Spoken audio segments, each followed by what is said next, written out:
All right. So y'all may remember, for those of you who've been streaming with me from the beginning of my streams, way back when I very first started, was a little game called SnowRunner. This is what got me into streaming this game right here. I would play this game a lot on Discord, and in order for people to really help you fully, people would share their screens. So a lot of people would actually share their gameplay.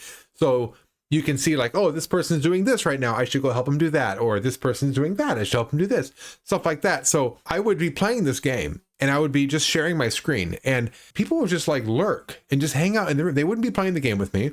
They would chat sometimes, but they would just sit there and watch me play. And I thought, there's something to this. There's something to this game. Like, people just like hanging out, chilling, and watching someone play the game. So I thought maybe I should stream this. So I started streaming it on Twitch, and that's where everything started. So I learned basically how to stream through Twitch. I learned how to do OBS. I learned how to do all the filters. I learned how to do all that kind of overlays and whatnot. This is where everything started, right here with this game right here. Not to mention, this is a game that I really, really like. Tainted Soul, I know you remember this one. Oh, this ASMR game. Yeah, it is very ASMR, the way you kind of drive around. We'll get to all that. We'll get to what the game's like as I kind of go through the review. So those of you who haven't seen my reviews before, I go through the different criteria here.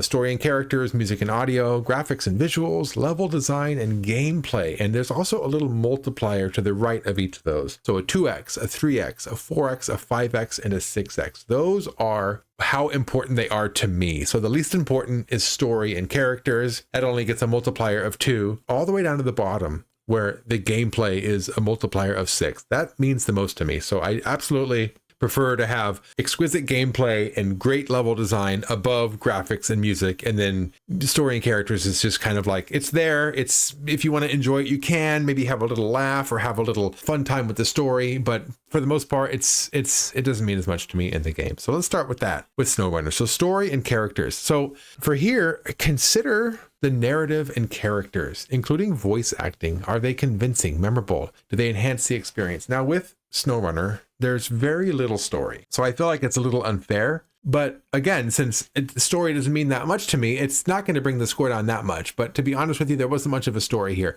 There was a flood, and a few of the missions that you do, you kind of get a little bit of the backstory about where people went and that they're gone and that they need help before they can come and return. So there's a little bit of a narrative in there. Other than that, though, there's not really much going on. And even if there was a narrative, when you start fixing stuff, and you start like rebuilding the town and you start rebuilding bridges and roads and whatnot, people don't come back. There's no real closure in the story. So it's really lackluster in that. I liked the first map's narrative a lot. Yeah.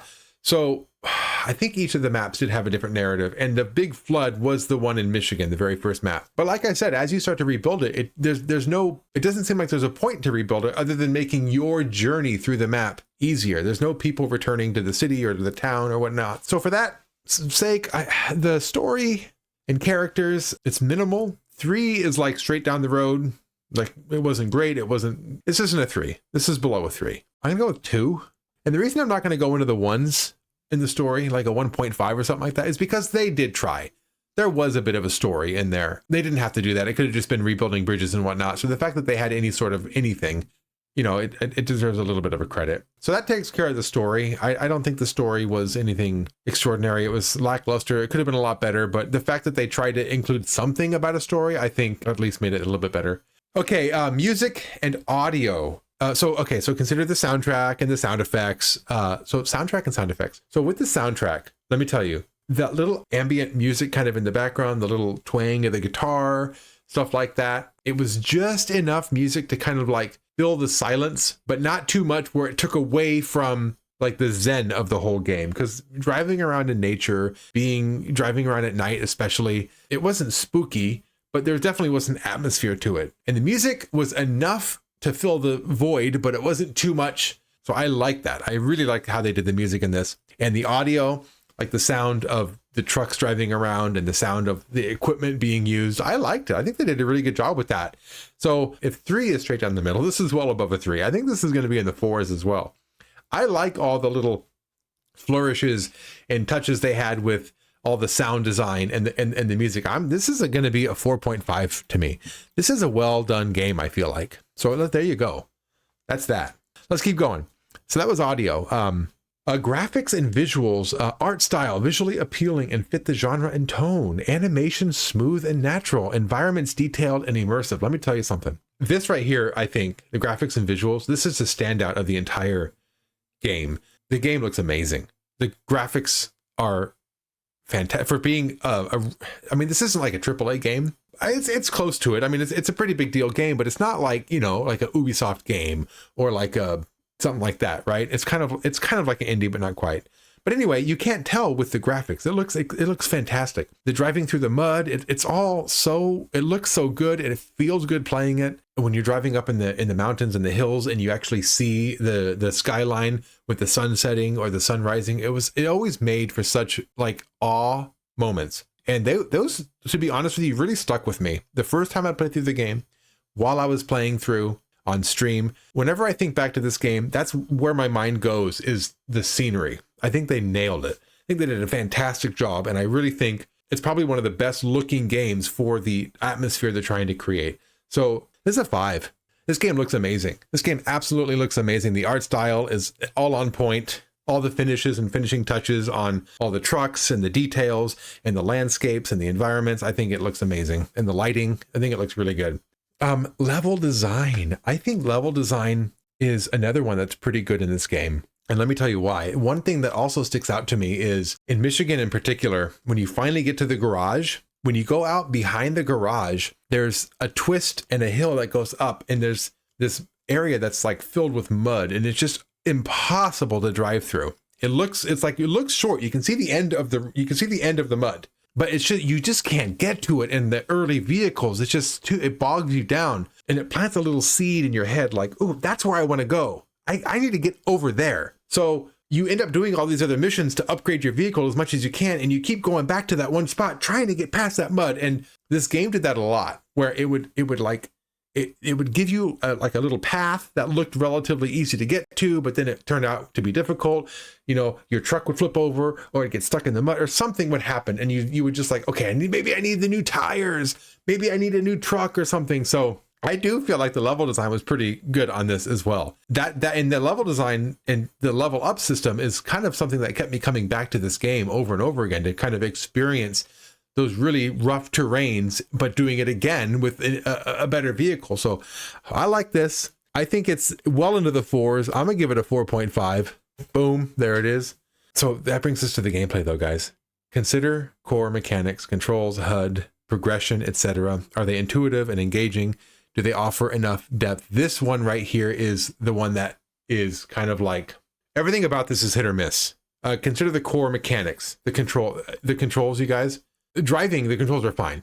Okay. But the HUD, navigating the HUD, there are so many missions that I thought I was doing, but I wasn't. So I'd go and I would collect something from over there, then I collect something from over there, but then I couldn't deliver it because the mission wasn't activated. So then I had to go back into the HUD system to activate the mission, but then activating the mission was a pain in the neck. And then when you delivered the items, they had to be strapped down, but for some reason you can unstrap from your bed of your vehicle. And I don't know why you can. It doesn't help you. It's just the HUD in that game just constantly had me upside down trying to figure things out. And it was, that's one thing I don't miss about the game, is the HUD especially. The controls, and I mentioned the controls for driving were okay, but the controls for like loading and unloading and just using your winch, it's very cumbersome to go through the mission, to go through the menu and navigate through all that stuff. And that's one thing that keeps me from returning to this game every couple of months. There's a lot of games that I won't play for a couple of months, but then I'll just get back into it and play for a couple of hours. This is one of those games that I don't. I can't. I need a lot more time to really invest in the game to become fluid again and fluent with the controls. So the controls are rough in this game. The HUD is rough in this game. The progression's good though. The progression's really good because I like upgrading stuff, and you can really feel the difference when you start to get better tires, and it's just the navigating through all the menus is a nightmare. So that holds the game back. So the gameplay, it's not going to be a 4. It's going to be in the 3s though. I'm going to go 3.75. Let's go 3.75. 3.75. There it is. B minus. B minus for the SnowRunner. I might have rambled a bit by the end, you guys. I guess the gameplay, if I was to try to be more concise about the gameplay, the core mechanics are okay. The core controls are okay. The HUD is a mess. When you're trying to do something other than just driving around, it's a mess, and it pulls you out of the game too often, and it makes it difficult to get back into the game later if you haven't played for a while. So if I plop the game in right now, I would forget how to go through the gears probably. I'd have to like figure that out all over again. I'd have to figure out how to use when I wanted more lumber or wanted more, you know, pipes or something like that. Oh, that's another thing about the game that I forgot. There was like a lot of the icons for the different things that you had to get looked similar enough where I would load up concrete, right? And I would take it there, but I don't need concrete. I needed bricks or something like that. So I had to do the thing all over again, but load it up with something else. So that kind of stuff also was kind of a mess. I wish that was a little more clear in the HUD. So yeah, there you go. There you go. Altogether, a solid game. I'm glad this is where I got my start with SnowRunner. It was a very slow start to my streaming. A very laid back game, not very action packed, but very, very fun. Very solid game. I like this game a lot. It's still one of my favorites. B-. There you go. Anyway, there you have it. So that is my post-stream review of SnowRunner, which I streamed at this point, probably like a year and a half, maybe even a couple years ago. It feels like it's been a while, but that was my first game I ever streamed. So way back when, this is where I got things kind of figured out. So that's that. So next week, I'll be reviewing my next game. Anyway, thanks. Bye, everybody. Goodbye. Goodbye. Goodbye now. Goodbye. Goodbye now. Adios. Goodbye. Too bad about Kenny, huh? Life in the big city.